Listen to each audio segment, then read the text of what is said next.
como comentamos ayer, tenemos 5 días y 5 bloques más o menos temáticos. En el día de ayer, como recuerdan, estuvimos viendo fundamentalmente lo que denominamos como el contexto, ¿no? Política de desarrollo, nuevas tendencias, ¿no? Qué hace y qué piensa la cooperación española al respecto, un poco, digamos, generalidades sobre el contexto de la política de desarrollo, ¿no? La idea hoy, como comentamos también ayer, sería entrar ya más en la parte de educación. Todavía no educación superior, cooperación académica, empezaremos a partir de mañana, pero nos parece importante un segundo paso de contexto en torno, digamos, a qué se está debatiendo en el mundo de la cooperación educativa a partir del ODS 4. Decía ayer nuestro amigo Fernando Mudarra que yo comparto uno de los objetivos transformadores, como es la educación, y para ello nos hemos dividido esta mañana, la profesora Consuelo Vela de Medrano, que ahora presentaré, y yo mismo. Ella de alguna forma dará una visión general y específica también sobre el Objetivo de Desarrollo 4 y de qué estamos hablando en un ámbito de la cooperación educativa, y yo entraré un poco más en los temas de instrumentos y propondré quizás también algún momento de reflexión compartida para no hacer tan árida la mañana, ¿de acuerdo? Y por la tarde nos acompañará también la Directora General de Planificación para el Desarrollo y cerraremos la mesa redonda con una reflexión sobre perspectivas, orientaciones de futuro, etc., ¿no? Consuelo Vela de Medrano, Chelo. Sí. Los amigos la conocemos como Chelo y supongo que también los allegados. ¿Cómo están, Marco Antonio? Buenos días. Hay que empezar bien. Hay que empezar bien, sí. Es catedrática de Método, Investigación y Diagnóstico de la Educación en la UNED, licenciada en Filosofía y Ciencia de la Educación y doctora en Ciencia de la Educación por la Universidad Complutense de Madrid. Su tesis fue Premio Nacional de Investigación Educativa. Ese dato tengo, Chelo. Sí, es así. Entre 2018 y 2020 fue directora general de Evaluación y Cooperación Territorial del Ministerio de Educación, aquí de España. Entre sus actividades profesionales coordinó la Red Iberoamericana de Desarrollo Profesional Docente de la OEI, la Organización de Estados Iberoamericanos, y fue miembro nato del Grupo de Expertos en Abandono Escolar Temprano, Comisión Europea, Ministerio de Educación y Ministerio de Trabajo. Sus líneas de investigación preferentes son las políticas públicas sobre inclusión educativa y orientación psicopedagógica, así como la innovación en el desarrollo profesional de docentes y orientadores. Más allá de esta reseña curricular, yo diría que la profesora, la catedrática Vela de Medrano, combina, digamos, 3 dimensiones que nos parece interesante para este curso. Por un lado, su experiencia como académica y como investigadora en temas, digamos, que son objeto de esta acción formativa. Por otra parte, ha sido también una servidora pública durante mucho tiempo. Hasta hace bien poco ha formado parte del equipo del Ministerio de Educación de este país, ¿no? Y además no es ajeno al mundo de la cooperación en la medida que ha estado vinculada, por ejemplo, la última estrategia sobre educación de la cooperación española fue formulada o liderada, digamos, por un equipo mayor por la profesora Vela de Medrano, ¿no? Por tanto, esta combinación entre la academia y la investigación, entre la gestión pública y la cooperación para el desarrollo en materia educativa, yo creo que hace que Chelo nos pueda ilustrar de en qué momento nos encontramos y qué estamos pensando para el futuro. Cuando quieras. Muy bien. No sé si sirve... ¿Sí? ¿Me escucháis bien desde atrás? Pues buenos días a todas y a todos. Estoy muy agradecida a la Fundación Carolina, a Hugo, por su invitación a participar en este curso estupendo, y lo que más lamento es no haber tenido el tiempo de estar ahí sentada con vosotros escuchando a los maestros estos días, pero bueno, los profesores todavía no hemos terminado el curso y no he podido hacerlo. Como ha dicho Hugo, yo he venido siempre trufando mi trabajo en educación desde que fui profesora de educación infantil, maestra de primaria, orientadora en secundaria, profesora de universidad, pero he venido trabajando en las reformas del sistema educativo español, lo cual me ha enseñado desde el año 2000, los finales de los 90, hasta la última ley que acaba de promulgarse en España en el 2020. Y vinculado con eso, con las políticas educativas en América Latina y Caribe, y con una reflexión sobre la educación y la inclusión, la educación y la equidad, la educación y la justicia social, que definitivamente te lleva a establecer un puente entre lo que significa incluir y trabajar por la justicia social en la educación aquí, en este país, con lo que significa en otros lugares, ¿no? Al final, todos los que trabajamos en esta línea, pues acabamos bien en el tercer sector, en organizaciones no gubernamentales, como Ayuda en Acción, o como otras muchas, vinculándote con el asociacionismo, la sociedad civil del país y trabajando desde ahí también para incidir en las políticas públicas en un derecho tan importante como la educación. Como os ha dicho Hugo, yo voy a hacer mención a la cooperación, cómo no, sobre todo poner los acentos en algunas cosas, pero lo que más me importa y el objetivo fundamental de esta sesión es que entendáis, que compartir con vosotros, que me parece que en general, por lo que me ha dicho Hugo, no estáis especializados o especializadas en educación, que el tema de la educación en cooperación y en general requiere que hagamos una reflexión previa. Y es que, así como de otras profesiones no tenemos experiencia, uno no tiene experiencia de ser médico, de ser ingeniero, de ser... sobre educación, todos la tenemos, todo el mundo puede hablar de educación. ¿Por qué? Porque hemos estado en el sistema educativo buena parte de nuestra vida, como estudiantes, desde pequeñitos. Entonces, la experiencia y el modelado que se hace en nuestra mente de la educación está formateada. Y todos tenemos una idea de lo que es enseñar, de lo que es aprender, de lo que es una escuela. Y claro, las experiencias particulares son particulares, muy importantes, pero particulares. Y eso no significa conocer el sistema educativo o saber de educación. Y con frecuencia en cooperación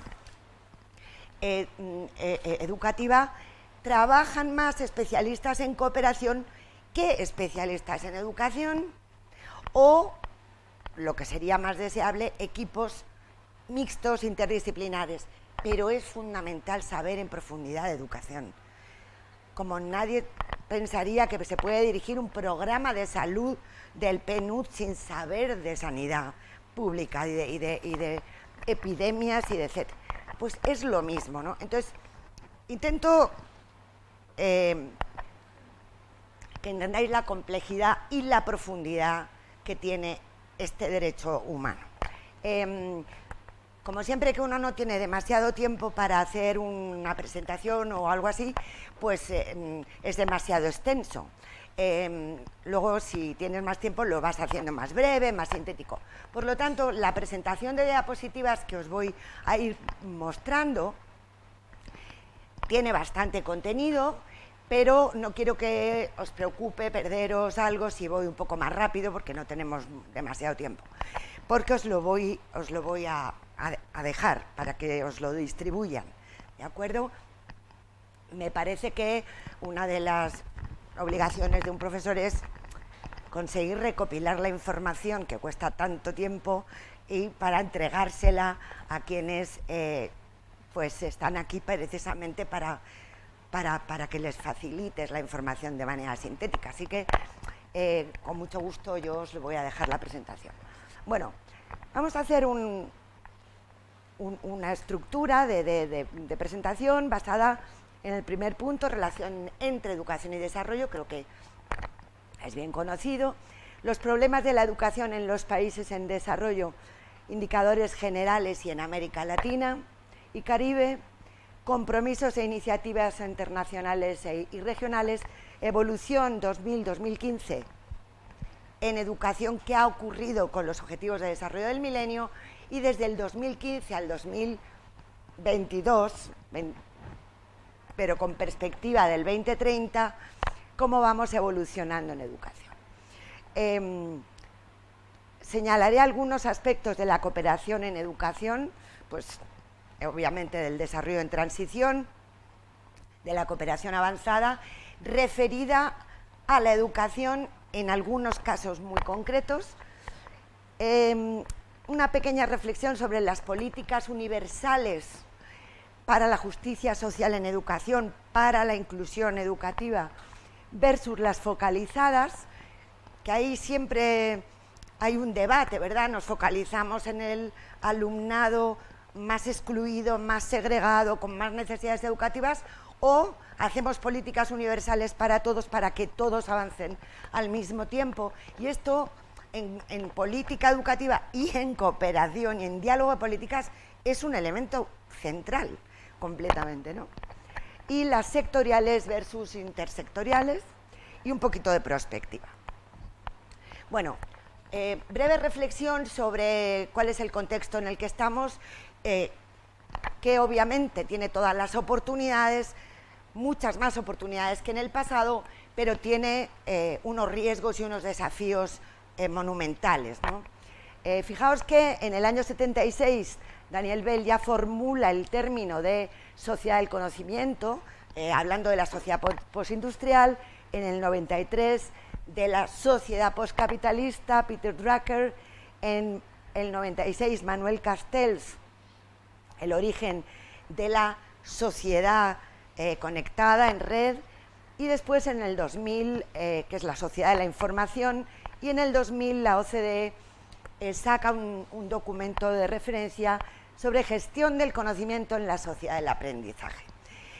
Claro, desde los años 70, como veis, hasta aquí, ha habido bastantes atalayas desde las que se nos advertía que estaba ocurriendo un acontecimiento mundial, una transformación, una revolución que iba a afectar muchísimo a nuestras vidas. Y a los efectos que nos tienen aquí, a vosotras y a vosotros y a mí, es que, por decirlo de una forma un poco dura pero clara, la sociedad del conocimiento puede prescindir de las personas en pobreza. Puede hacerlo. La sociedad industrial no. Y eso todos lo vemos en muchos países donde siempre hay un oficio o un trabajo en la economía no formal o informal para las personas. Pero es que la sociedad del conocimiento trabaja con ideas, con comunicación, con proyectos, ventas, marketing, asesoramiento, eventos, turismo, ingeniería cognitiva, inteligencia artificial. Por lo tanto, la materia prima de lo que vivía buena parte de la humanidad y de los servicios básicos, pues está decreciendo de una manera enorme. Esto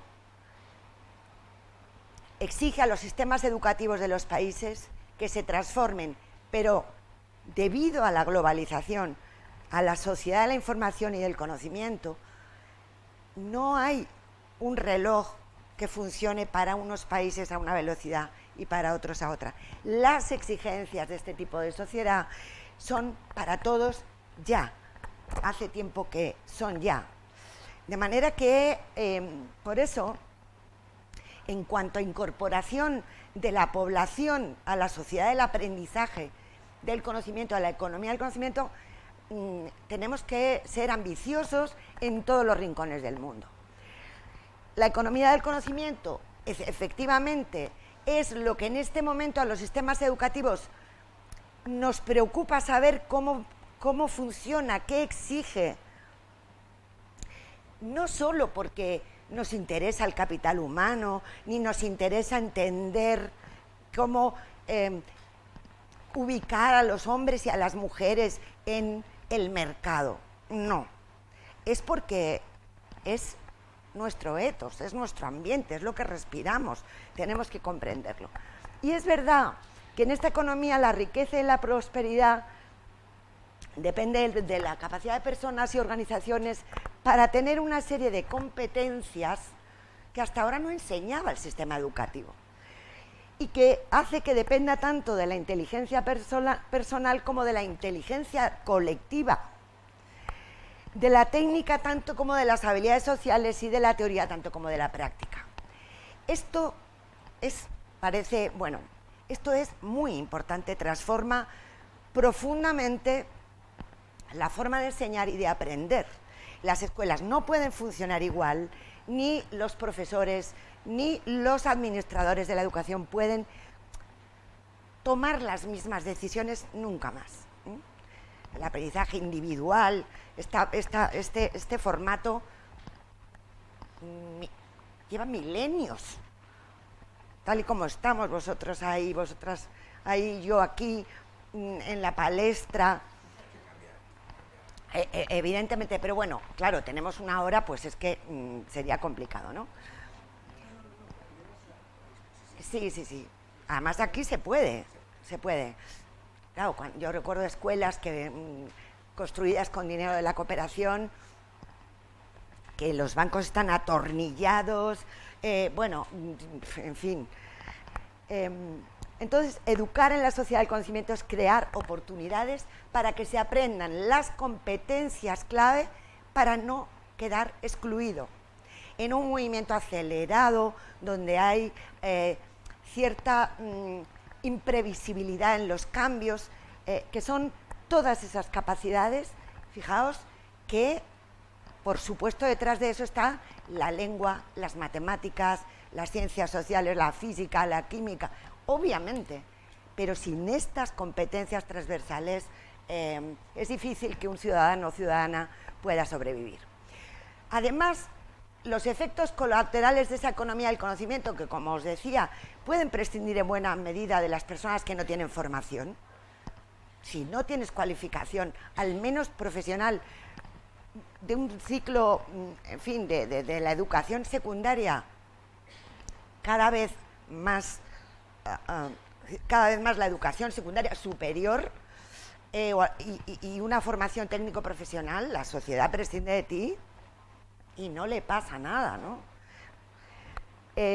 Esto está haciendo que, bueno, en algunos sectores del mundo haya unas crisis en la identidad nacional, regional, falta el sentido de pertenencia a la comunidad, a la tribu conocida, y esto desarrolla fanatismos religiosos, nacionalismos excluyentes, populismos de todo tipo, y aumentan las brechas de inequidad por pobreza, masas de excluido, violencia, migraciones que no somos capaces de organizar de otra manera, ¿no?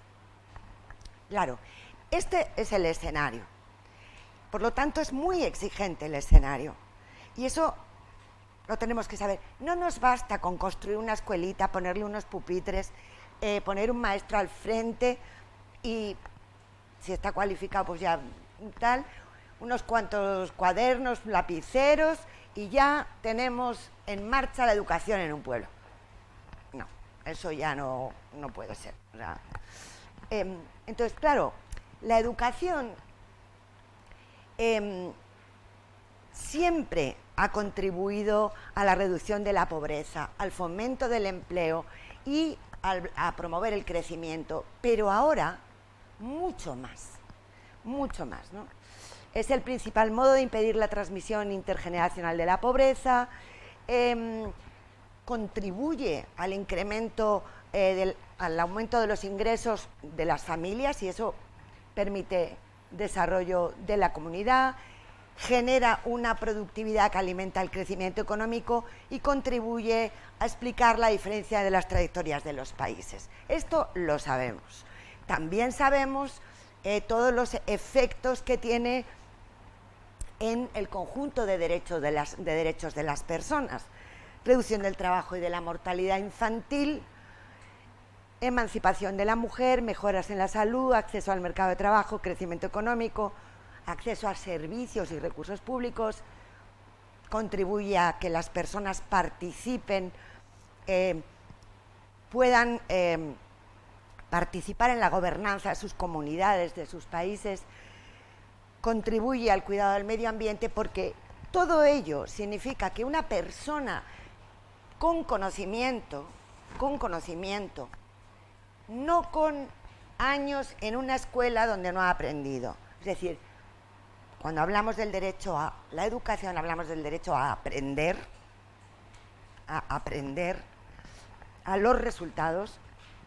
Por lo tanto, una persona con aprendizajes se maneja en todos los sectores y ámbitos de la vida. Y por ello debe ser un ámbito transversal de todo programa de cooperación y de ayuda humanitaria. La educación y la formación, que tiene un componente más profesional.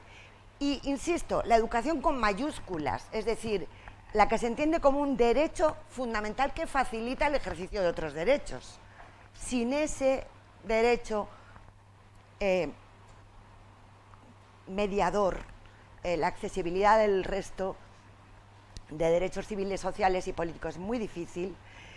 Obviamente, ya hemos dicho que es un instrumento clave en la lucha contra la pobreza, pero es que la educación es pobreza.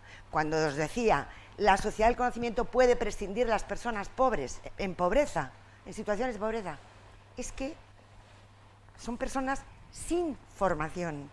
Sin formación. Luego os mencionaré un poco el concepto de pobreza en el aprendizaje, el indicador que han desarrollado el Banco Mundial con la colaboración de UNESCO.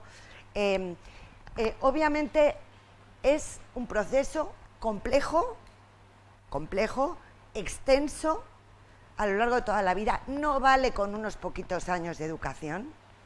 Bueno, vamos a darles a la población, que como no tiene ninguna educación, hombre, ya 6 u 8 años de educación es verdaderamente un salto con respecto a sus padres.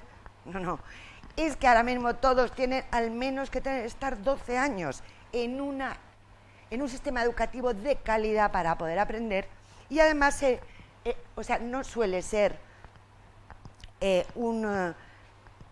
algo que tiene unos efectos inmediatos de un año al otro. Tienes que esperar, ¿verdad?, unos tramos para que los efectos de la educación vayan calando y se vayan produciendo, y se debe trabajar en todos los contextos: la educación formal reglada, la educación no formal y desde luego la informal, medios de comunicación, capacitación de las familias, porque la mesa del comedor de casa educa muchísimo o maleduca muchísimo, ¿no?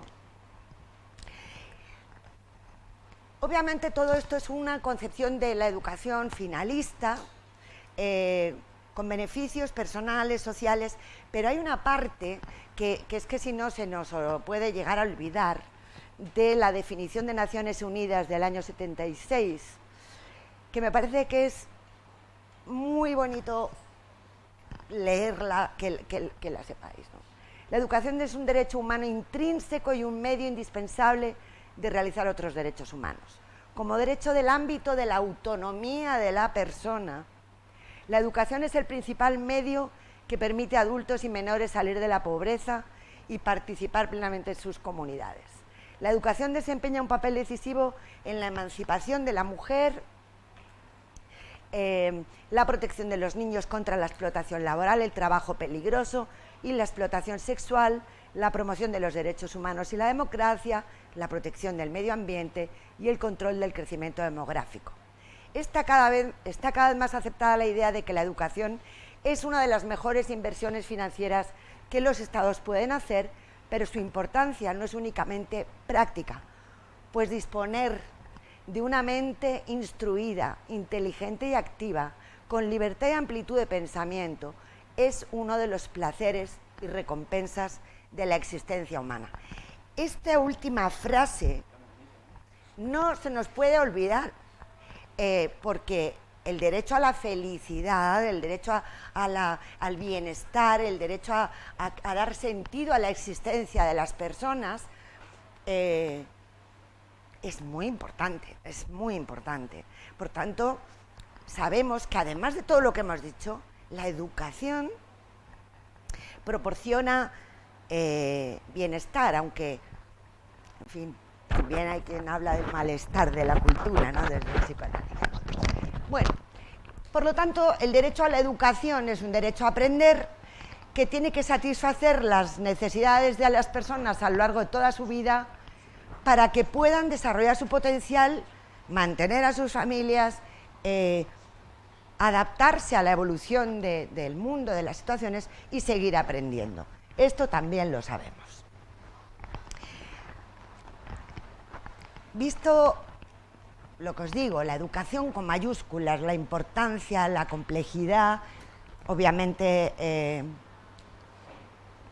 cada vez más creciente para todos los ciudadanos y ciudadanas del mundo, el contexto de la cooperación en esta materia pues tiene luces y sombras, como es natural, ¿no? Los propósitos que la humanidad ha venido haciendo, la comunidad internacional, desde el año 2000, por alcanzar objetivos en términos de derechos humanos, son muy importantes, pero hemos avanzado mucho, pero nos queda mucho por avanzar, ¿no? Vamos a ver un poco la situación de la educación en el mundo y en América Latina y el Caribe específicamente, porque este curso va de esto, y algunos problemas de la educación de los países en desarrollo y, desde luego, en muchos países desarrollados que compartimos dificultades e incluso retrocesos en la educación sobre las que tenemos que dialogar, ¿eh? No es que estemos tan ajenos a los problemas que tenemos en estos momentos.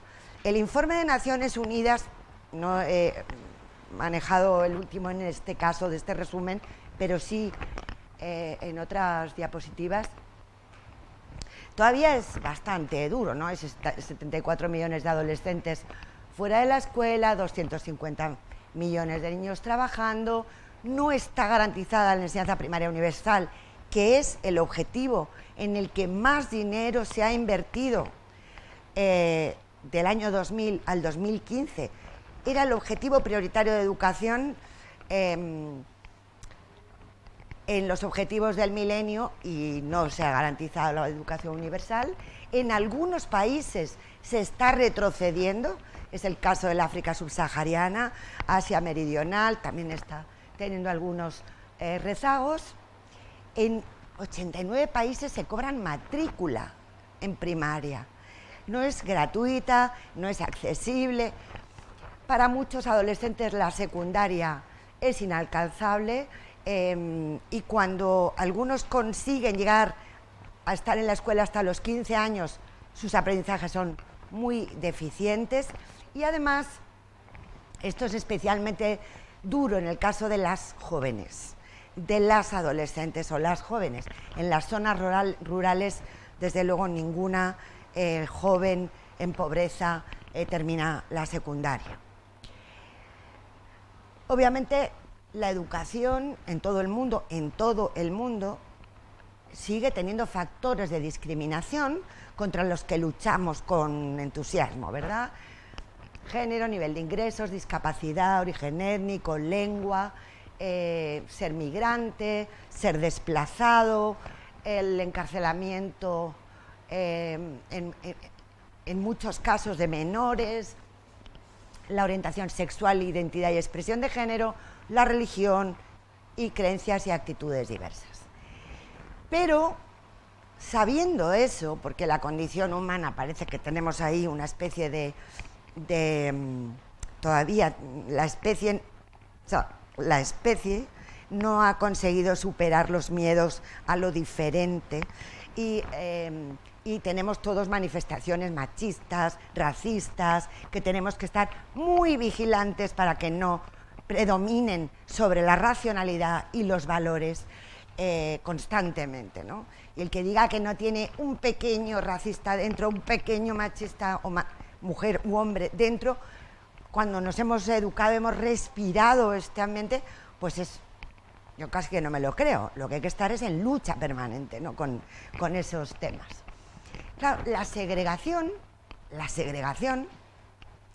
es el problema con el que nos encontramos en Iberoamérica.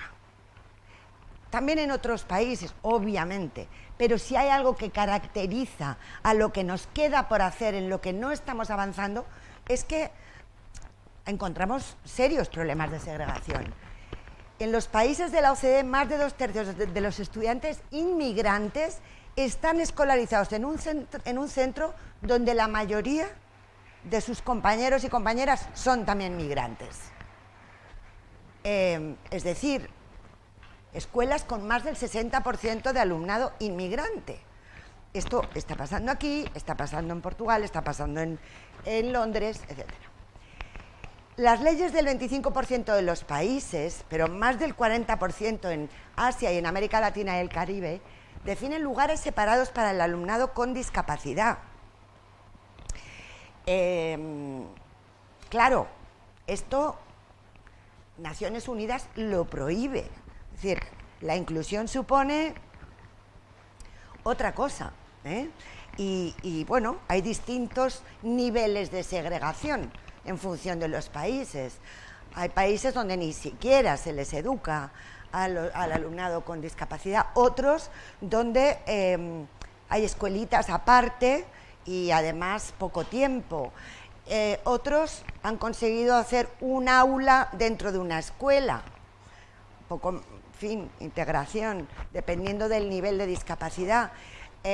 Y hay países que han conseguido que el 98% del alumnado con discapacidad está en las aulas ordinarias, caso de Portugal, que ha hecho una reforma en este sentido muy interesante y que luego os contaré por eso un ejemplo de diálogo de políticas sobre este tema, que es bien interesante, porque no es ni fácil, ni barato, ni, o sea, y por eso una experiencia en un país ayuda muchísimo. Y luego, fijaos que en 43 países de ingresos medios y altos, la mayoría de los profesores, un tercio, dijeron que no adaptaban la enseñanza a la identidad cultural. Esto pasa en España con los gitanos, desde luego en el mundo indígena, desde luego, como decía Aquino, el creador de Mafalda, no sé si todos conocen el personaje, siempre hay un último orejón en el tarro, es decir, por mucho que avanzas, te encuentras que cuando pues alguien de China abre una tienda, pues tiene a alguien trabajando, pues algún subsahariano trabajando. Si te vas a los países árabes, tienen indios, pakistaníes, es decir, siempre llegamos a poner a alguien al final de la escala social con una serie de prejuicios que verdaderamente hacen difíciles las cosas. Además de todo lo que hemos visto, la calidad sigue siendo muy insuficiente. Todo esto es lo que ha preocupado en los Objetivos de Desarrollo Sostenible, porque no se termina la primaria, la cualificación de los maestros, que es una cosa muy difícil, muy complicada de reformar, que no son paquetes formativos online que se mandan a los países con programas masivos. Los maestros no se pueden formar fuera del contacto con la escuela, no puede ser, ¿no? Fijaos, el número de docentes de primaria debe aumentar en un 20% anual en muchos países para que haya una ratio de 40 alumnos, un profesor. Claro, son retos que luego explican por qué hay un cierto desasosiego con los ODS y su cumplimiento, ¿no? Porque son datos tozudos y además las fuentes son sólidas. La alfabetización de personas adultas se subestima en general en la cooperación, y desde luego la pandemia por COVID ha añadido una barrera enorme para la pobreza, el aprendizaje y la exclusión. La paridad entre los sexos no se ha alcanzado en 92 países y 86 corren el riesgo de no alcanzarla en 2030, la paridad.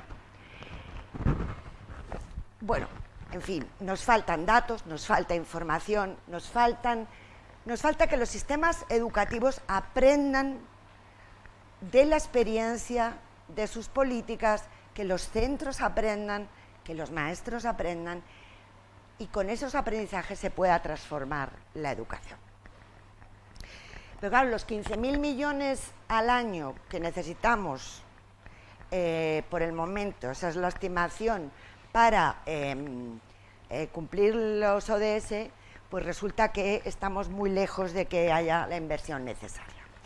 Los avances y asignaturas pendientes que hay entre una agenda de ODM y una agenda de ODS son importantes. Fijaos, aquí es donde os decía que no me voy a detener a explicaros cada una de las diapositivas, que obviamente tienen interés porque son recientes, son proyecciones recientes, ¿no? Pero obviamente, aunque en la educación preprimaria, la educación infantil del 0 a 6 años, se ha avanzado bastante, continúa siendo limitadísima en una quinta parte de los países. Y la educación infantil, junto con la secundaria, es lo que da el valor añadido a la educación. Es decir, lo que marca la diferencia, lo que hace que la escuela no sea una reproductora de las condiciones sociales de la familia, sino que permita que funcione el ascensor social. Y eso está ubicado en más años de escuela por abajo de la educación infantil y más por arriba, especialmente en la educación secundaria, con inicio de la capacitación en niveles de cualificación que corresponden a un salario que permite mantenerse y mantener a una familia. Y eso, desde luego, no es la secundaria inferior, es la secundaria superior como mínimo. Bueno, la educación preescolar, desde luego la educación, la escolarización primaria universal, que fijaos es a lo que se redujeron los ODS, los ODM, que no decían eso, señalaban la educación básica como la necesaria para satisfacer necesidades de aprendizaje, pero la comunidad internacional solo puso el dinero suficiente para universalizar la primaria, y ahí se focalizó todo. ¿Qué ocurrió? Pues que obviamente cuando te olvidas de que el sistema educativo es una cadena formada por una serie de eslabones y que si no avanzas en todos a la vez, infantil, primaria, secundaria, obligatoria o secundaria inferior, secundaria superior, formación profesional, universidad, sector terciario en general, cuando incentivas a la población a terminar una etapa como es la primaria, si no tienes oferta de secundaria cerca, o sea, accesible y asequible, quiere decirse gratuita, cercana, segura, inclusiva, las familias no soportan el coste-oportunidad de la educación, porque si tú puedes tener a tu hija o a tu hijo cuidando las cabras, atendiendo a los niños menores, a los ancianos, haciendo la comida, en fin, cuidando el ganado o vendiendo en un puestito del mercado, lo sacas. Si el coste de sacarlo y de no ingresar lo que reporta su trabajo, es porque sabes que va a haber un progreso socioeconómico en la familia. Eso ha pasado en los países. Para eso no les llevo a la escuela, ¿no? Porque no van a poder hacer la secundaria, bueno, pues que vayan 2 o 3 años a la primaria. En los países con mayor rezago y en comunidades muy excluidas dentro de países desarrollados. El coste-oportunidad tiene que ser bajo para las familias excluidas. Y esto es una clave de la política educativa y de la cooperación. Y, en fin, creo que todos lo sabemos, pero no está mal recordarlo, porque de verdad, si no, no sirve todo el dinero que invertimos, ¿no? Fijaros, se prevé que solo un 13% de los países sobre los que disponemos de datos alcance el objetivo fijado antes de que finalice el 2015, se decía sobre la terminación del nivel primario. Número de alumnos fuera de la escuela, adolescentes y jóvenes entre 2000 y 2016. Ya era un avance de que no estábamos cumpliendo. Bueno, ha ido descendiendo tanto en mujeres como en hombres, pero fijaos, en primaria menos, en secundaria inferior algo menos, pero en secundaria superior, el número de adolescentes fuera de la escuela sigue siendo espectacular. Claro, fijaos, cuando vemos estos datos mundiales, tenemos que pensar que la agenda de los ODS se refiere a datos mundiales. Y eso significa también una memoria económica para solventar los retos que estamos viendo. El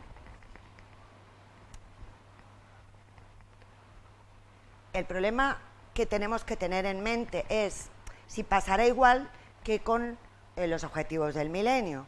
Es decir, que la memoria económica, los fondos destinados y cómo se destinan, pues evidentemente no cubren más que una parte de los objetivos. Bueno, los desescolarizados por región y grupo de edad ya terminados los ODM, pues fijaos, yo no sé qué le ha pasado a esta diapositiva, pero fijaros en las líneas rojas, en las barras rojas, que es la secundaria superior. O sea, fijaros en América Latina y Caribe. Estamos hablando de unos porcentajes verdaderamente muy altos, ¿no? Bueno, todo esto creo que lo vais a poder ver. Si nos fijamos en América Latina y Caribe, pues ha habido una evolución del acceso a la educación primaria y secundaria desde 1901 hasta 2003 muy considerable. Si lo comparamos, las barras azules son OCDE, las amarillas América Latina, pero en educación primaria se ha concentrado el avance, como os vengo diciendo, y mirad cómo estábamos en secundaria. América Latina, 18 países, jóvenes que completaron la educación secundaria, 2004. Fijaros, se ve fatal, no sé por qué.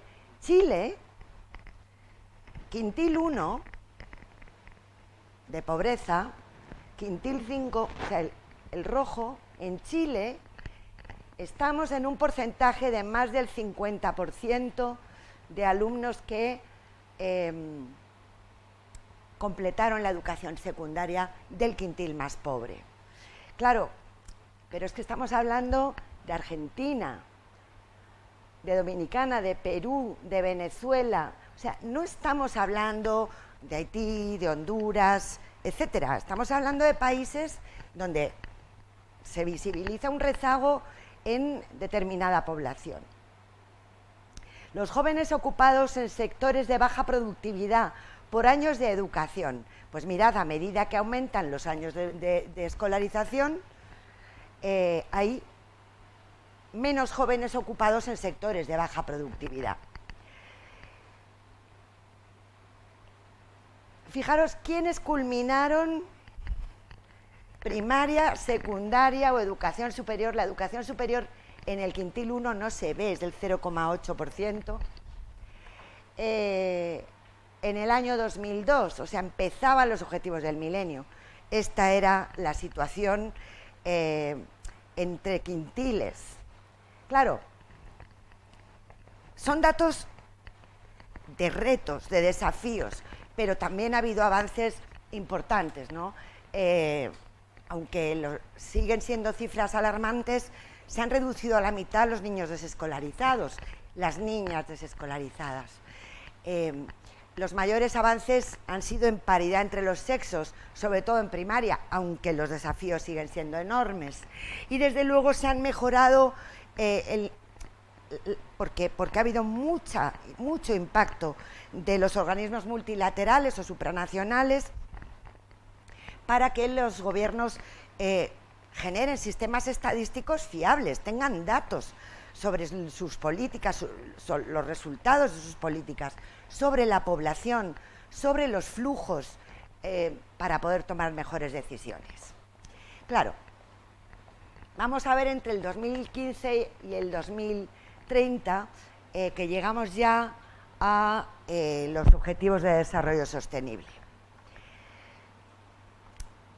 A veces nos fijamos solo en el objetivo de desarrollo 4, que es el de la educación, pero tiene un trasfondo de ideas fuerza políticas en lo que fueron, por ejemplo, el Foro Mundial de la Educación de 2015 sobre el marco de acción de educación hacia 2030. Dice cosas bien interesantes.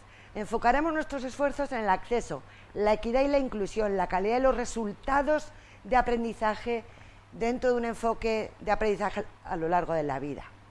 Recomendamos la provisión de al menos 12 años de educación formal con financiación pública y comprometer al menos 9 años de educación primaria y secundaria básica de calidad obligatoria y gratuita. La provisión de al menos un año de educación preprimaria infantil de calidad gratuita y obligatoria y, desde luego, mejorar la situación de los adolescentes que no asisten. Todos sabéis lo que es el desarrollo sustentable, estáis aquí porque os interesa, habréis leído muchas cosas y lo habéis visto aquí. La Agenda 2030, desde luego, es, si los objetivos de desarrollo del milenio eran ambiciosos, los de desarrollo sostenible lo son de una forma espectacular, pues estáis viendo cómo la economía del conocimiento y sus efectos colaterales se unen, desastres medioambientales que están impactando muchísimo en los países como efecto del cambio climático.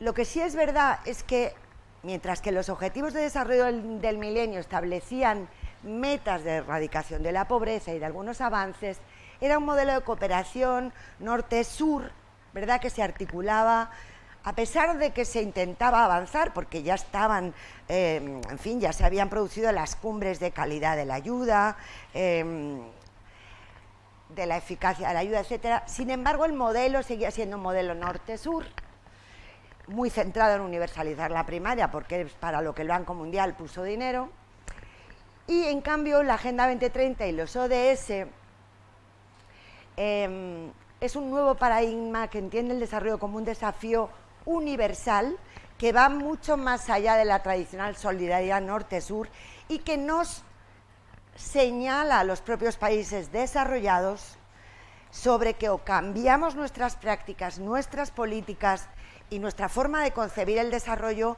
o no será sostenible. Y no podemos pedirle esfuerzos a los países en desarrollo o en transición que hagan esos esfuerzos. Como sabéis, la estructura del desarrollo sustentable es compleja. Hay 17 objetivos, uno de los cuales es asegurar la educación inclusiva, equitativa y de calidad y promover el aprendizaje, oportunidades de aprendizaje a lo largo de toda la vida, que tiene muchísima relación con algunos de los objetivos, con todos en general, pero con algunos específicamente, sin los cuales no será posible conseguir el ODS 4. Este objetivo, que es transformador, como decía Hugo al principio, como señalaba Fernando Mudarra, me parece, es transformador, pero es que además se hace cargo de lo que no se consiguió en la agenda de los ODM. Lo que se llama el asunto inconcluso. Claro, esto significa que tenemos una doble agenda, pero además reafirma la educación como bien público, derecho humano, etcétera, etcétera, ¿no? ¿Qué retos tenemos habiendo una agenda pendiente y otra agenda nueva? Pues que hay que adoptar una posición firme a favor de la calidad y equidad de la educación básica, aumentar el gasto público en educación, aumentar la ayuda oficial al desarrollo cuando procede y, desde luego, aumentar la cooperación horizontal para acabar con las bolsas de exclusión y pobreza en nuestros países. Fijaos que las metas del ODS, que son 7, son extensísimas, ambiciosísimas, porque alcanzan desde la educación infantil hasta la educación universitaria y, desde luego, entran en materia de conocimientos, de matemáticas, de lengua, de las soft skills, es decir, de las competencias transversales imprescindibles para aprender. Y esto tan es así que yo he incluido algunas diapositivas que os vendrá bien, pero también os adjuntaré los informes a los que me refiero, porque son muy recientes. Este documento, Learning to Realize the Education Promise, es muy interesante para obtener datos sobre la evolución de la educación. Está hecho por el Grupo Banco Mundial y nos permite darnos idea de la agenda de educación que tenemos en este momento, porque está dando datos de, por ejemplo, la desescolarización, pero datos muy recientes. Esto ya, fijaos que esto es la fuente de UNICEF de 2022. Esto es del Instituto de Estadísticas de la UNESCO, y ya nos está hablando de lo que queda por hacer en el mundo, en primaria, en América Latina y Caribe, cuál es el objetivo y qué es lo que queda por completar. En fin, nos hace un análisis prospectivo muy interesante de lo que significa en distintas regiones el progreso hacia los ODS. Bueno, CEPAL y UNESCO han trabajado en estadísticas muy recientes, porque llegan hasta estimaciones del 2022, también sobre la matrícula en preprimario, o sea, educación infantil y terciaria, mujeres y hombres, sobre la educación secundaria completa, mujeres y hombres.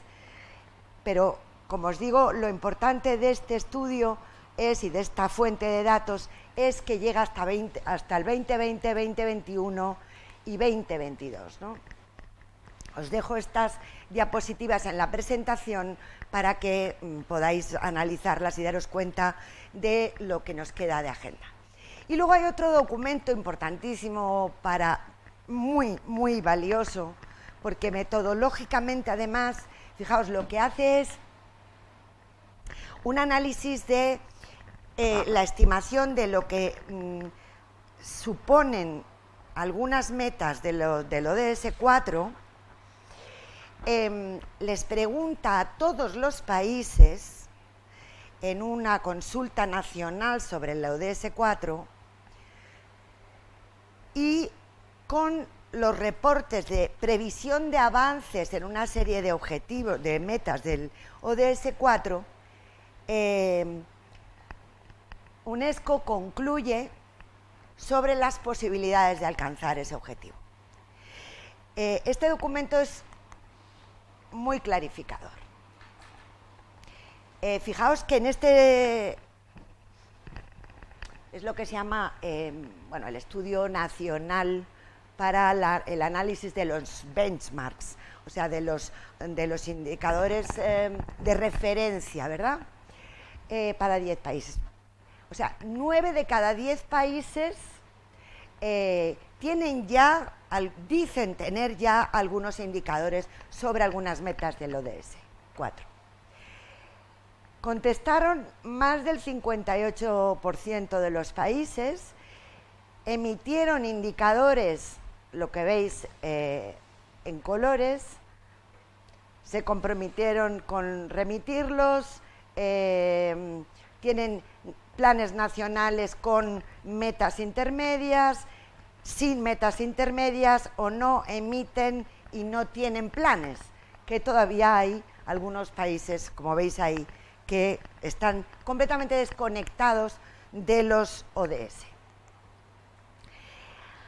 Los indicadores de referencia para conseguir estimaciones de logro de los países de aquí al 2030 en materia de educación son estos: educación infantil, educación básica entendiéndola hasta la secundaria superior,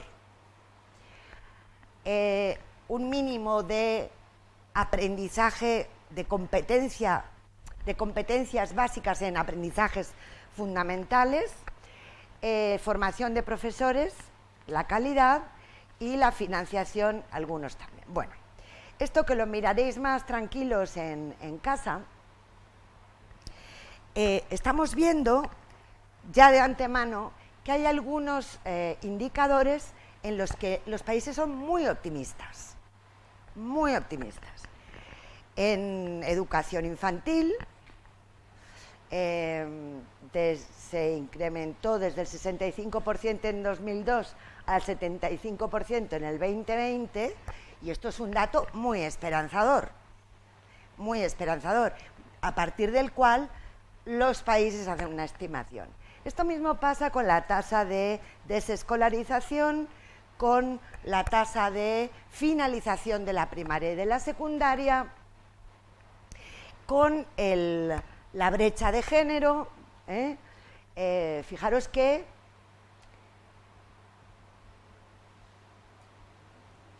precisamente se ha elegido ese indicador para hacer estimaciones en este estudio prospectivo, porque se ha elegido como un indicador que refleja la agenda de la equidad. Es decir, brecha de género entendida como la diferencia entre mujeres y hombres en la educación, en la finalización de la secundaria superior, es el indicador elegido como política de equidad. Bueno, y así luego hay finalmente dos indicadores educativos: cuánto se aplica del Producto Nacional Bruto a la educación y cuánto del gasto total en educación. Fijaos, la idea, que quizá estos días os lo habréis oído decir, es que Naciones Unidas considera que va a ser muy difícil llegar a cumplir el ODS 4 con todas sus metas. Habéis visto las 7 metas, que son bien ambiciosas, en 2030. Bueno, al menos en este momento estamos preocupados por esa realidad. El optimismo de la comunidad internacional con respecto a los objetivos del milenio, pues hizo que verdaderamente pues no se tuvieran controles, a pesar de los informes mundiales por la educación anuales de Naciones Unidas de enorme calidad. No había un control suficiente. ¿Qué se ha hecho en este momento? Cuando dice Naciones Unidas que incluso si los países lograran sus indicadores de referencia, sus propios indicadores de referencia, el mundo no logrará el ODS 4. ¿Por qué? Porque hay muchos países que no tienen datos. Las casillas blancas son ausencia de datos sobre el indicador. No hay datos. No hay datos sobre tendencia. No tienen indicador. Progreso rápido. Las casillas oscuras. Promedio del progreso, estamos hablando de países y de los indicadores considerados fundamentales para estimar si vamos a llegar o no, que son los que tenéis en las diapositivas anteriores. Progreso lento es el azul clarito y regresión es el rojo. Efectivamente, hay países donde se están reduciendo las tasas de finalización de la primaria.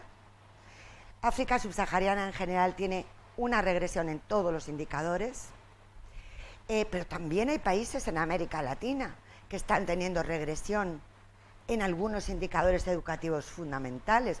Uruguay ha tenido problemas últimamente, obviamente no son comparables, ¿no? Pero sí tenemos que ver que a la vista de que o no hay datos,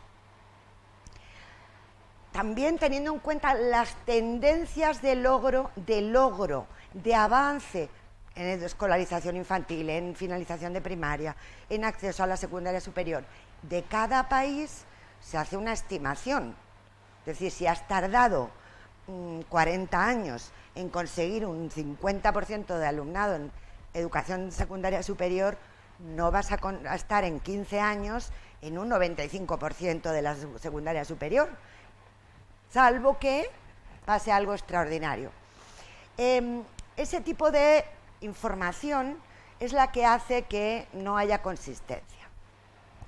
Habéis visto estos días mucho sobre desarrollo en transición, cooperación avanzada y desde luego sobre especialistas pues infinitamente, en fin, mejores que yo en este tema, ¿no?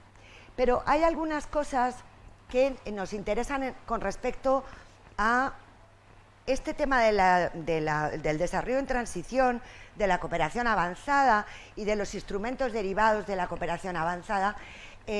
Si nos fijamos en países de renta media o en países que ya son considerados desarrollados, por ejemplo, en la región latinoamericana, ¿no? Sabemos que las tasas meramente económicas, como la renta per cápita, el Producto Nacional Bruto per cápita del país, pues son demasiado gruesas, demasiado poco finas para poder ver en qué grado de desarrollo está el país. Obviamente hay clasificaciones o indicadores o taxonomías multidimensionales que afinan más y clasifican a los países en función de distintos indicadores, y eso ha hecho que pasemos de la gradación de la graduación a la gradación del desarrollo, como bien sabéis estos días, ¿no? Considerar América Latina y Caribe o Marruecos u otros países o regiones de renta media es demasiado grueso, porque sabemos que es un continente muy diverso, una región muy diversa, con países con las 4 categorías de la renta, según la taxonomía clásica del PNB per cápita. Claro, hay varios países que están en proceso de graduación, algunos que ya lo han terminado y por lo tanto no van a tener ayuda oficial al desarrollo, y obviamente tenemos que ir, y esto es un tema metodológico, vosotros que sois brillantes universitarios, que verdaderamente estáis aquí porque tenéis unos intereses muy especiales, y por eso os felicito, porque solo el hecho de que estéis aquí ya supone que hay esperanza en el mundo, ¿no? Que dediquéis este tiempo con este calor, a pesar de lo agradable del lugar y del magnífico director que os cuida y os acompaña. Pero claro, que os hayáis apuntado a un curso de estos es para decir, bueno, tenemos mucha esperanza, ¿no?, de que hay gente preocupada por esto. Pero claro, indudablemente, como universitarios que sois, uno de los elementos más importantes de la cooperación universitaria es trabajar en metodologías que nos permitan entender qué es lo que está pasando, por qué cuando tú tomas una serie de decisiones la realidad no necesariamente avanza como tú prevés, ¿no? Bueno, ahora mismo hay un reto metodológico vinculado con los ODS brutal. ¿Qué tiene que ver? Por ejemplo, yo os he mencionado aquí un colaborador del profesor Sanauja, quizá lo conocéis, Sergio Tezanos. Bueno, pues ha publicado recientemente, en 2019, una taxonomía muy trabajada, nueva, inédita, entre todas las múltiples taxonomías multidimensionales que hay, alternativa que integra 4 dimensiones del desarrollo sostenible: económico, inclusión social, sostenibilidad medioambiental y buena gobernanza, y lo pone en relación con los ODS. Bueno, es un aporte, es una aportación importante. Aportaciones de este tipo para que la cooperación avanzada con países que ya no son objetivo de la ayuda oficial al desarrollo, que se consideran desarrollados, pero claro, considerar desarrollados a países que tienen unas inequidades al interior del país brutales, necesita efectivamente políticas de cooperación en transición. Y no podemos dar por hechas muchas cosas. El objetivo sí. Son y cuarto. Pues ya termino. Bueno, entonces claro, no, ya se lo he pedido que, bueno, vamos a ver. ¿Qué ocurre? Que la cooperación española justamente está ante ese reto. Sabemos lo que es la cooperación técnica, sabemos lo que es el diálogo de políticas, pero evidentemente tenemos que mejorarlos. Y no vamos a poder mejorarlos sin instrumental metodológico que nos enseñe a diferenciar las peculiaridades del desarrollo dentro de cada país en materia de educación que nos pueden permitir intervenir.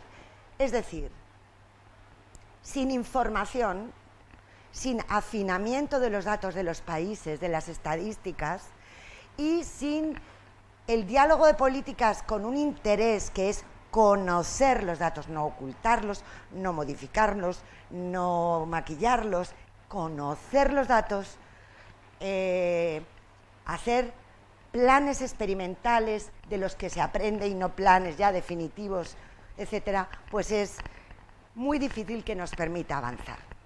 Y por eso, por ejemplo, os decía antes que como diálogo de políticas, elegir problemas compartidos en la cooperación horizontal, como es la educación inclusiva del alumnado con discapacidad en los países, que es un reto para la mayor parte de los países desarrollados, que muchos no han avanzado prácticamente en esto, nos permite, desde el año 20 estamos trabajando con OREASLA, es decir, Ministerio de Educación de España y Portugal, en grupos de trabajo compartidos con otros países. Y termino recomendándoos, que también os lo adjuntaré, el documento del Banco Mundial que impulsa a las agencias multilaterales y que trabaja con el Instituto de Estadísticas de la UNESCO sobre el indicador de pobreza de aprendizaje. Me parece muy interesante los resultados,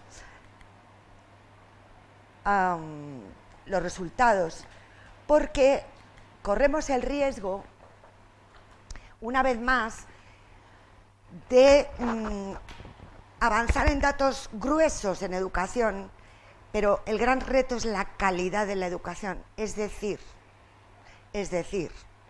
la calidad con equidad, que se define como igualdad de oportunidades en el acceso a la educación y la formación, igualdad de oportunidades en los procesos educativos, en los programas, en el currículo, en la organización escolar, y desde luego no hay equidad sin igualdad de oportunidades de obtener los mismos resultados educativos que tus compañeros que pertenecen a distintos niveles sociales.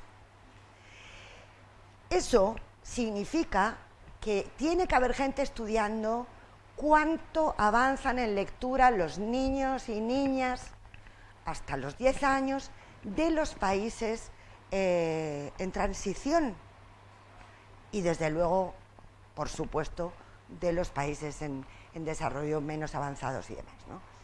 Pero en nuestro caso tenemos problemas en lectura en Europa, en la OCDE, y los tenemos en América Latina y el Caribe, los tenemos. ¿Qué tenemos que hacer? Aprender cómo podemos trabajar con metodologías e instrumental que nos ayude a trabajar en esto. Fijaros, os dejo ahí por cada una de los indicadores, que esto es para la cooperación horizontal muy útil, porque es decir, habla de la capacidad institucional del país para acometer determinadas cosas, y qué podrían hacer los países con capacidad institucional más baja o más alta, y qué podrían hacer los... ¿Qué ha pasado? ¿Qué tengo que hacer? Ya estoy, de verdad que termino ya. Es que me da pena no poneros el último acento en este estudio de Banco Mundial e Instituto de Estadísticas de la UNED. Vale. Y hay una agenda para mejorar la calidad de la educación vinculada a la lectura, que es muy interesante, está muy bien explicada. Bueno, y la estrategia del Banco Mundial es poner a disposición herramientas que nos permitan avanzar, como la Learning Assessment Platform, que permite tener a disposición datos sobre el avance de lectura y cómo evaluar la lectura y la competencia lectora en los niños y niñas menores de 10 años, y también para medir los drivers, o sea, las palancas para el aprendizaje. Ha creado la Global Education Policy Dashboard. Es otra herramienta más. Avanzar en cooperación en esta materia de educación, que es tan compleja, yo os animo, si os interesa, y a aquellos que tengáis disposición para hacerlo, en aportar metodologías, herramientas. Hacer tesis doctorales sobre esto es estupendo. Bueno, oportunidades de la estrategia del Banco Mundial y de las agencias internacionales de lucha contra la pobreza del aprendizaje. Pues oportunidades hay muchas, se focaliza en algo muy importante, la lectura, porque es la llave para aprender otras cosas. Es un predictor de éxito académico clarísimo. Permite la cooperación técnica, va a proporcionar datos, es muy interesante para el diálogo de políticas, pero tiene el riesgo de que si se vuelve a colocar ahí una enorme cantidad de presupuesto por parte del Grupo Banco Mundial, pues obviamente pasará como ocurrió con la primaria en el caso de los ODM.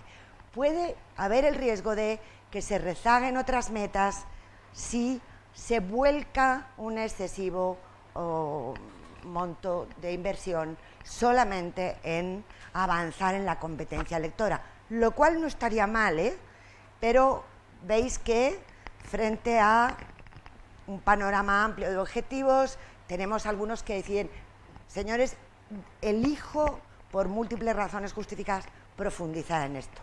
Bueno, mucho para pensar. Yo creo que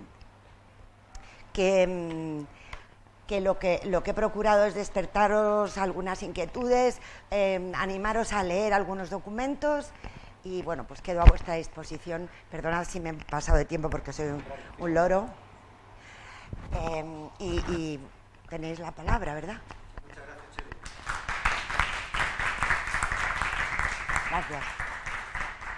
Como siempre tenemos unos minutos, 15 o 20 minutos, tiempo que consideréis para hacerle comentarios o preguntas a la profesora Vela de Medrano. Yo tengo que felicitarte, Chelo, por una presentación tan erudita y llena de tanta información, ¿no? Has dado tarea para casa también, ¿no? Sí. Está muy bien, ¿no? Y digamos también con alma, ¿no? Digamos, para de alguna forma comprobar que la información, digamos, contrastada en evidencias, no está ausente de alma y de afectos y de Pues no. bienestar, ¿no? Que lo mencionabas al comienzo de tu intervención, ¿no?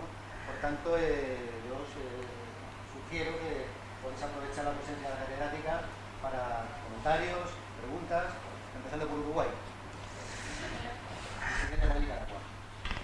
Bueno, paisazos. Felicitaciones, profesora Velázquez Medrano, por esta brillante exposición. Felicitaciones, profesora, por esta brillante exposición. Tenemos mucha información y conocimiento para analizar y una vasta bibliografía. Realmente me llevo muchos aprendizajes. Prometo ser breve en mi pregunta. Mi nombre es Rafael, de Uruguay, como dijo el profesor. Soy estudiante de doctorado en la Complutense y trabajo en Uruguay en la universidad, en 2 universidades públicas y gratuitas. En una de ellas, la Universidad Tecnológica, coordino el área de cooperación internacional. Y en este entonces, desde este contexto, quería preguntarle cuáles son sus recomendaciones ante lo que identificamos como un doble desafío, ¿sí? Por un lado, Uruguay es un país graduado, enfrenta una significativa disminución en los flujos de cooperación internacional, al igual que Chile también. Por otro lado, bueno, se nos vino el fin del ciclo del auge de los commodities, entonces los gobiernos nacionales también disminuyeron su presupuesto en educación, pero por otro lado publican en los informes nacionales voluntarios que, bueno, dedican un capítulo entero a nuestra universidad, por ejemplo, la Universidad Tecnológica, y lo maravillosa que es. Entonces, la pregunta es, ¿cuáles son las oportunidades que usted ve para estos países graduados? ¿Cómo podemos continuar trabajando e insertarnos en nuevas agendas de cooperación internacional en materia educativa? ¿Y cuáles son estas oportunidades que son, bueno, ofrecidas desde la cooperación en Iberoamérica? Muchísimas gracias. Bueno, Rafael, es una pregunta bien interesante. No sé si tengo yo suficientes conocimientos de cooperación como para poder responderte, pero creo que,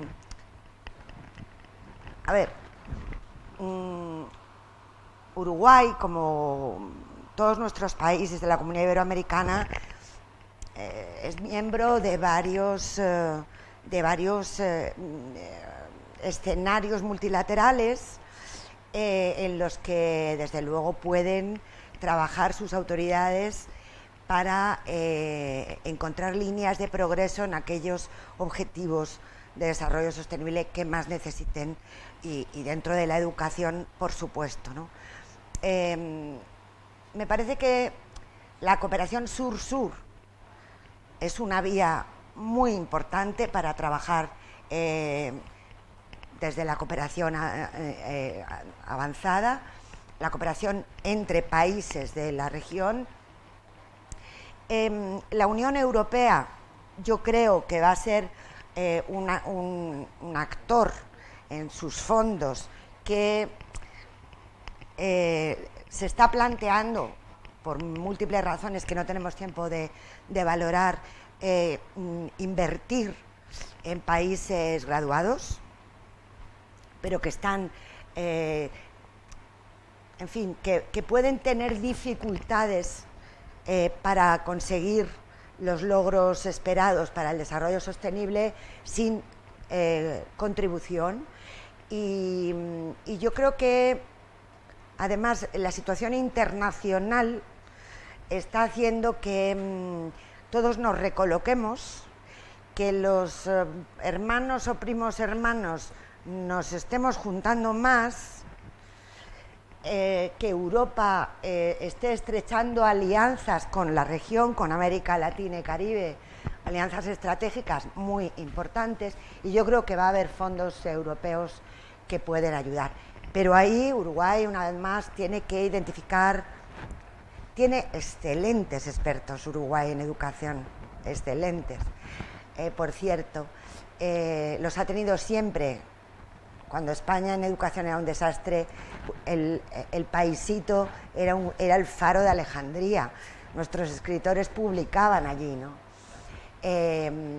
Yo siempre, en mi casa, ha sido una referencia, ¿no? Y por lo tanto, estos rezagos que se estaban viendo y tal, bien identificados por vuestros especialistas, seguro que van a encontrar fuentes de cooperación técnica y de diálogo, de políticas acompañados de apoyo presupuestario, en algunos casos fuera de lo que es AOD.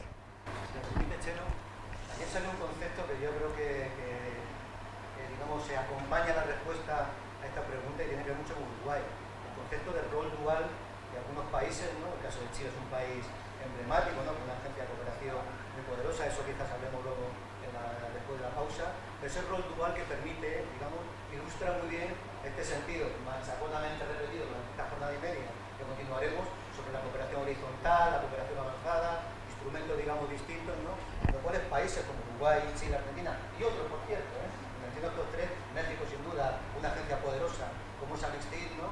Permite de alguna forma combinar la recepción, ¿no? Digamos, y la reivindicación, ¿no? De pasar de la graduación a la gradación, ¿no? Y con todo lo que se ha venido contando, ¿no? Ser país receptor, por así decir, término, digamos, un tanto en desuso, pero para entenderlo de cooperación, al mismo tiempo también país que ofrece cooperación. Como decía Chelo, la profesora Bela de Medrano, Uruguay en educación es un país muy potente. Muy potente. ¿no? En formación del profesorado. En educación superior. Que me toca también investigar, sabe mucho, ¿no? En la ULA, en la ORD, ¿no? Yo creo que esa combinación de rol dual, ¿no? Ilustra muy bien, ¿no? Lo que países determinados pueden hacer en esta nueva lógica, todavía por construir, por cierto, de la cooperación avanzada. Sí, sí, yo también lo creo, que hay alianzas muy, en fin, que yo creo que vais a encontrar rápidamente información sobre esto. Nicaragua, ¿dónde está Nicaragua? Los nombres no los retengo, eso me contáis. Poco a poco diré. Vale. Muchas gracias, en primer lugar, Consuelo. Mi nombre es Santos. Bien, Nicaragua ha sufrido una embriaguez de poder, ¿no? De corrupción, y se ha caído en el totalitarismo al punto de caer en una dictadura actualmente. Entonces, a partir del 2018, más de 200.000 nicaragüenses nos tocó dejar nuestro propio país, exiliarnos en varios países. La mayoría son estudiantes universitarios.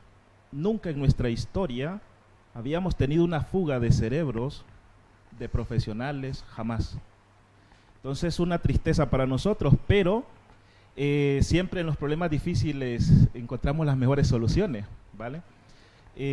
Pues en Nicaragua no se puede implementar políticas educativas públicas democráticas. Ya son 3 planes nacionales de políticas educativas que se han hecho, una de corte liberal, las otras 2 de corte socialista, pero ninguna de las 3 han tenido la profundidad o el calado que necesitamos, por lo cual nuestra educación siempre ha tenido altibajos, ¿no? Y actualmente no hay datos fiables, no hay estadísticas que puedan dar una radiografía objetiva de cómo está nuestra educación, pero sí podemos decir que por los efectos está deteriorada, está lesionada, la autonomía de las universidades está por el suelo, desbaratada totalmente, no tenemos libertad de pensamiento, libertad académica no lo hay. Por lo cual nuestra misión es trabajar con los estudiantes exiliados. Entonces, aparte del contexto, ¿vale? El duro contexto, mi pregunta es, ¿cómo podemos impulsar una política educativa que contribuya al desarrollo del conocimiento de estos estudiantes exiliados, ¿vale? Y que algunos de ellos, no todos, porque no todos se dedicarán a la educación, algunos de ellos puedan regresar cuando nos toque reconstruir la República de Nicaragua, para que sean actores de desarrollo en las metodologías instrumentales, ¿no? Educativas, o hacerlo desde el exilio también, porque es que no podemos, a lo interno no se puede, tenemos que hacerlo de afuera. Bueno, Nicaragua, que es un país maravilloso, que además a los que tenemos mi edad aproximadamente supuso parte de nuestros sueños de juventud, la revolución nicaragüense, ¿no? Y que luego ha sido una decepción tan grande, especialmente para el pueblo de Nicaragua, ¿no? Toda mi solidaridad. Es cierto que lo que preocupa muchísimo es el auge de los populismos extremos de cualquier naturaleza, y por eso, bueno, también el ODS, la gobernanza en los países y el fortalecimiento de la confianza de la población en los sistemas democráticos es muy importante, ¿no? Porque es verdad que puede haber una corriente política interesada, con intereses económicos, familiares, claramente de grupo mafioso, que implante, como ha ocurrido en Nicaragua, pues un régimen totalitario asentado en las bases de lo que fue un sueño revolucionario por la libertad y la justicia contra un dictador. Entonces, en este momento yo creo que, como en todas las dictaduras que han producido exilios, el exilio español ha sido muy grande. Agradecemos inmensamente a la comunidad latinoamericana que nos abriera los brazos, que recogiera a nuestros escritores, investigadores, a nuestros políticos que huyeron de la dictadura, ¿no? Y el exilio puede trabajar muchísimo, muchísimo por el país. Más allá de eso, de que haya experiencias sobre el trabajo, sobre el apoyo a los exiliados para que puedan regresar al país y contribuir a su reconstrucción, yo no conozco, lamentablemente no te puedo orientar en alguna política sobre apoyo a los exiliados nicaragüenses. Me parece que se pueden encontrar formas, obviamente, de ayudas a su formación para que puedan regresar y aportar desde fuera, ¿no? Pero no soy especialista, no sé si Hugo te puede responder alguna cosa. La verdad que tenemos una bilateral pendiente con Santos, ¿no?, para hablar un poco de este tema. Es un tema muy específico, muy concreto. Muy específico. Las generalidades así, digamos, son complicadas, ¿no? Sí. Ya sabes que con colegas tuyos también que están en Europa, también gente de la academia, exiliados, hemos iniciado un camino de conversación. Pero una receta no es fácil, pero está aprendiendo nuestro café. Claro. Pero es una buenísima pregunta. También tengo la inquietud de cómo poder acceder, ya sea porque yo también lo personal tengo el interés de estudiar para hacer diseños de propuestas de sistemas educativos. Entonces, viendo su línea, ¿no?, su experiencia, pues la verdad que me viene muy bien. Entonces, no sé cómo me podrá ayudar para poder ampliar. Me escribes y ya. A estudiar, ¿vale? Te oriento un poquito. O algún colega mío, algún compañero que lo pueda hacer, o compañera, que lo pueda hacer, porque sí vamos a necesitar muchas propuestas educativas a la hora de la reconstrucción. Muy bien. Este curso no se ha comentado, ¿no?, pero también hay una suerte de intangible que, digamos, la oferta que todo el profesorado que está pasando por aquí, ¿no?, hace, digamos, ayer, hoy, mañana pasado y al otro, ¿no?, de poder mantener el vínculo, poder conversar. Finalmente la acción formativa pues tiene sus límites, ¿no?, reducidas, ¿no?, pero a partir de aquí, yo Chelo la conozco bien y sé que es una mujer generosa, pero vamos, en general todos los que pasan por aquí están a disposición. La Fundación Carolina, para que decir. ¿Hay alguien más que tiene algún comentario? No has hablado todavía. ¿Cuál es tu país? Sí, me parece que... Brasil, bueno. Sí. Brasil. Olá. Socorro. Olá, professora Consuelo, sou Socorro, sou brasileira, doutoranda aqui na Universidade Complutense, professora primária, secundária, professora de educação superior e investigadora do campo de gênero e diversidade. Então, eu hablo isso para falar um comentário da importância que tem lá o conhecimento. O conhecimento que não depende da questão formal. Paulo Freire, um educador nosso, já nos ensinava da importância de conceber a educação como um processo dialógico, formativo, processual. Ou seja, todos nós que estamos aqui nesta sala somos especialistas em algo. Temos muito conhecimento para compartilhar, para aprender, para ensinar. E sua ponência foi muito rica em trazer dados importantes e fundamentais para nossa reflexão. Então, digo que a pobreza de informação ou de conhecimento depende de quem a concebe. Porque um pueblo ribeirinho, uma mulher extrativista, um chico que trabalha em conhecimentos de agricultura, também nos ensina. Claro. Também tem conhecimento. Então, é muito importante conceber esta forma de conhecimento para que nós outros possamos aprender e ensinar em um campo diverso que que é a educação. Pero duas questões que eu gostaria de compartilhar com você. Em Brasil, nós já implementamos um Plano Nacional de Educação e que, de acordo com sua apresentação, seguimos a risca aumento de investimento, a formação de docentes, a equidade, a preocupação com a equidade, com a inclusão, com a diversidade. Pero duas coisas que não vi em sua apresentação, que eu considero importante, que em nosso plano está descrito. Uma coisa é quanto à cooperação entre municípios, estados. Então, a cooperação é apresentada como um alicerce importante para cambiar experiências, ações.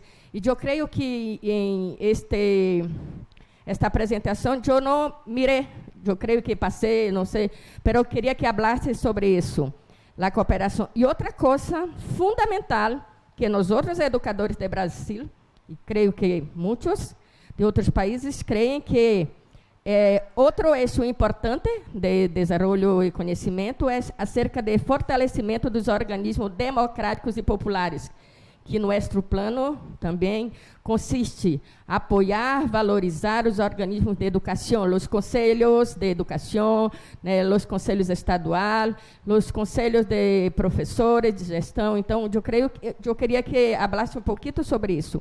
E, por fim, a questão das reformas educativas. Em Brasil, Consuelo, nós estamos contentes com a reforma do ensino médio. O companheiro está acá, de Brasil também, poder falar sobre isso, porque quando se concebe o desenvolvimento de competências transversais, se esquece da base da formação de los conhecimentos e também o foco solamente em las disciplinas de área de ciência e tecnologias, como se as outras áreas, as outras assinaturas de sociologia, geografia, da área de leitura e escrita, também não foram importantes. Então, eu creio que não se pode valorizar um conhecimento, uma competência em detrimento de outro, e não sei como estás acompanhando essa discussão, e que esta reforma em Brasil, ela reforça a desigualdade e a discriminação, porque não atende as diferenças sociais como deveria e como nós outros creemos. É isso. Muchas gracias. Gracias. Bueno, Brasil es que es otro de mis amores. No puedo. He trabajado mucho en educación en Brasil. Montamos con unos amigos queridos de un conjunto, de un consorcio de universidades públicas, el sistema de educación a distancia, que partió del estado de Río de Janeiro y que, bueno, para la formación de docentes, etcétera, y aprendí muchísimo de qué magnífico sistema de educación superior tiene Brasil, cómo está estructurado a pesar de todo lo que queda por hacer. Yo creo que no es un estado fallido, es un estado que tiene Estado, y eso es un elemento fundamental para el desarrollo, ¿no? Muy obrigada por las tres observaciones. La primera, obviamente, el trabajo entre municipios, entre regiones, entre escuelas, el trabajo en red, compartir prácticas, es tan importante entre escuelas como entre países, o más. No tengo tiempo de profundizar en esto, pero es una de mis obsesiones en este momento. Es decir, la unidad del cambio de un sistema educativo es el centro educativo, el centro escolar, la escuela, y de formación de los profesores y de fortalecimiento de la comunidad educativa, padres, madres y todos los que colaboran, entorno comunitario. Ese es un núcleo, una unidad de cambio fundamental. En segundo lugar, obviamente hay que fortalecer, y o sea, del mismo modo que estaba en la agenda de los ODM, lo está en la agenda de los ODS, el fortalecimiento de la sociedad civil, consejos, asociaciones de padres, de madres, de alumnos, de profesores y profesoras, es decir, la organización de la educación, las organizaciones, los sectores, la participación en el diseño y control de las políticas educativas, de las reformas, es importantísima. Y la tercera cuestión, que rabia, me parece que se me ha olvidado. Sí, las competencias. Bueno, el tema del currículo y de las competencias es ahora mismo... España también ha estado en medio de un fragor y de una crítica en los medios de comunicación enorme. Que hay que enseñar competencias y no solo conocimiento memorístico, es tan obvio que es que no podemos discutirlo. Que es difícil avanzar en esa dirección, pero lo importante es enfocar el barco en esa dirección. Se irá aprendiendo. A veces ocurren esas cosas porque quienes lideran la reforma del currículo son un conjunto de profesores del área de las ciencias y la tecnología.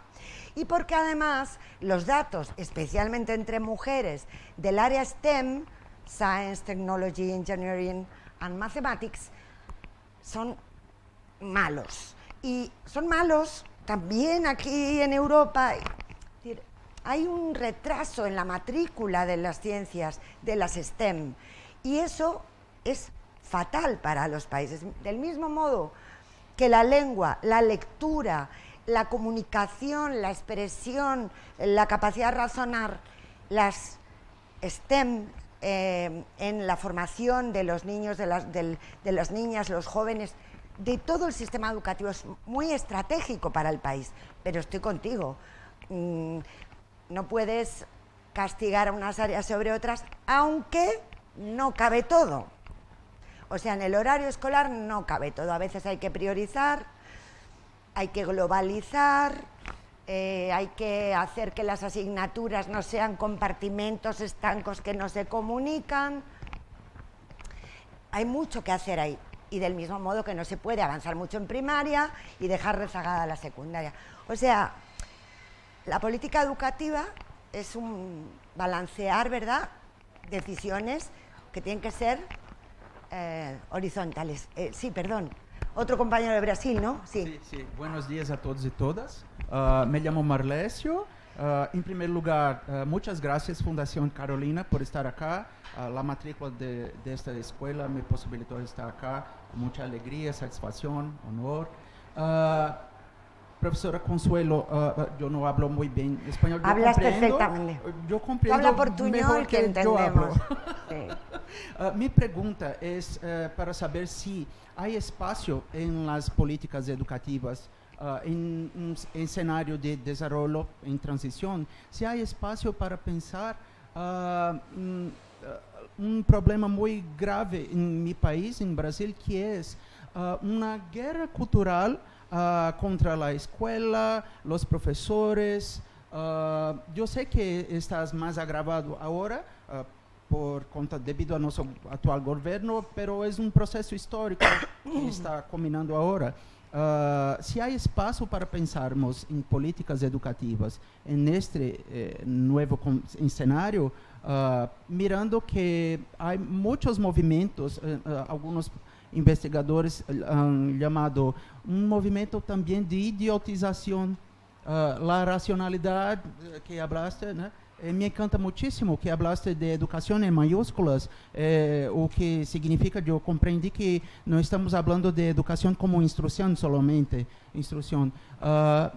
¿Cómo empezar políticas educativas para ese nuevo escenario, considerando que hay movimientos fuertes de aniquilación de la escuela, de los profesores, de la educación, de escolarización, de la ciencia, en todo, de lo significado de lo público, que es tan importante para América Latina?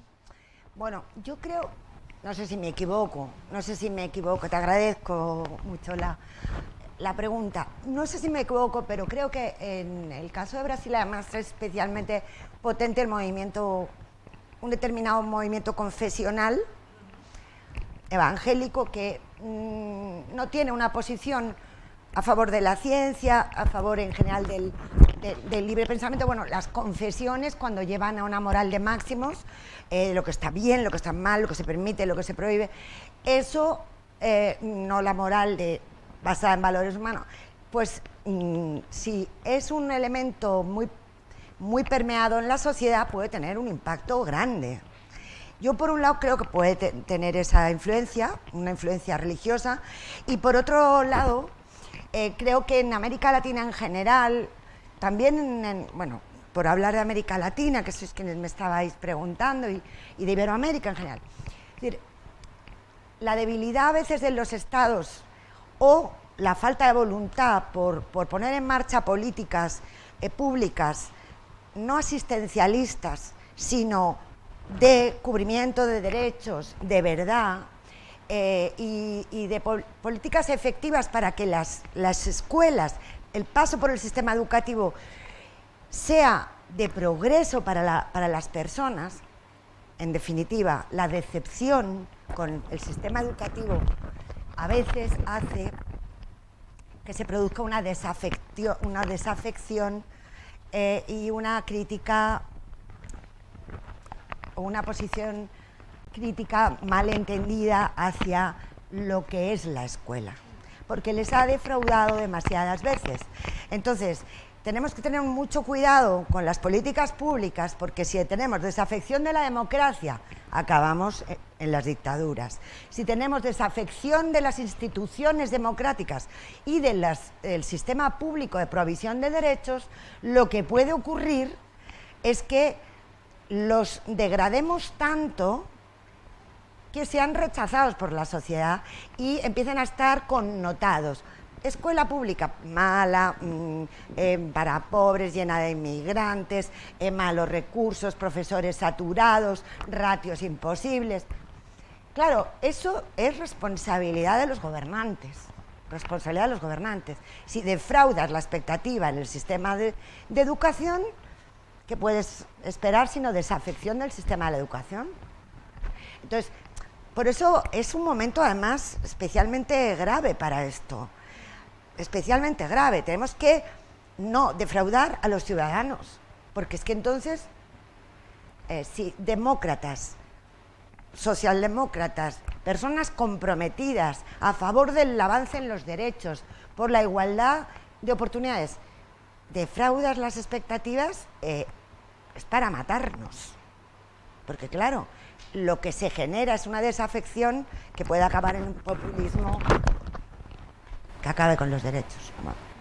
Una pregunta más, la última. La profesora nos va a acompañar toda la jornada. Hola, buenos días. Hola. Muchas gracias por la presentación. Yo soy Margarida, soy de Portugal y por eso me gustaría saber si hay algún punto interesante del nuevo sistema educativo portugués que quizás pueda servir de ejemplo y quizás ser adoptado por los países iberoamericanos, como el caso de Nicaragua, por ejemplo. Muito obrigada. Muito obrigada, José.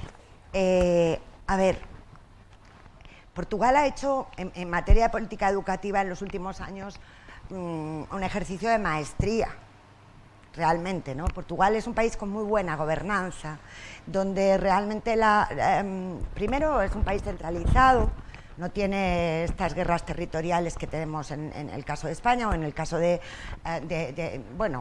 países grandes con políticas estaduales o políticas regionales muy confrontadas.